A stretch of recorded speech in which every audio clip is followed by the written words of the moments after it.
The expansion of Amtrak rail service in Ohio has been talked about for years, and initial studies have looked at the viability of a number of new routes. But as the legwork continues, Ohio Senator Bernie Moreno questions whether the federal government should be in the passenger train business at all. News 5's John Kosick has been following the Amtrak expansion talk for more than 15 years, and tonight he is following through with the very latest.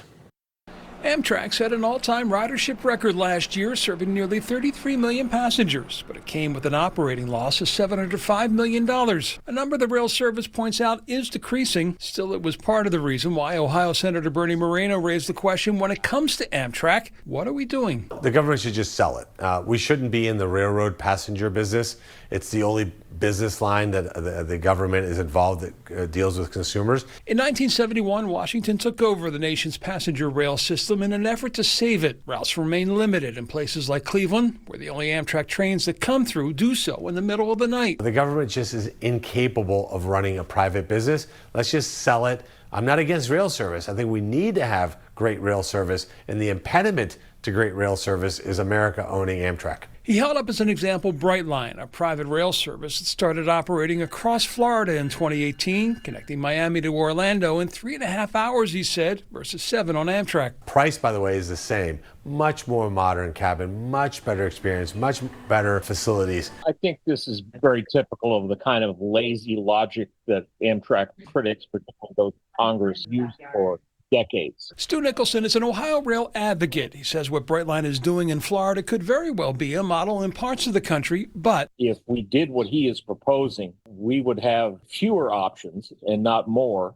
to travel, between cities. Senator's comments come at a time when Ohio is working with Amtrak in the study of expanded rail service in Ohio. 3 routes, including the much talked about 3C+D, reconnecting Cleveland and Cincinnati with stops in Columbus and Dayton. It's a discussion that began 15 years ago when the Obama administration awarded the state $400 million for a high-speed passenger rail system, money the future Governor John Kasich promised to send back if elected after studies revealed what the average speeds of those trains would be. I'm governor.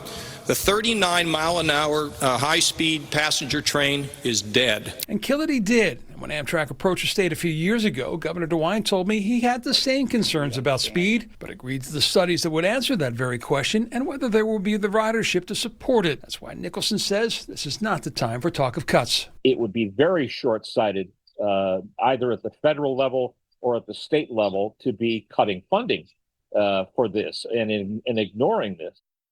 So interesting. I just spoke with the folks at Brightline in Florida that Senator Moreno held up as an example. And they tell me that they could be a model for smaller slices of the country, 250 to 300 mile runs, like one they're building connecting Las Vegas to Southern California, but not the long distance markets like those served by Amtrak. So Cleveland and Cincinnati, that would fit right in their wheelhouse, would it not? It would. And I actually asked them about that. And they said they've had talks up here, more on the advisory side. But they tell me we have the one thing that they do look for in a market, and that is enthusiasm around a new service.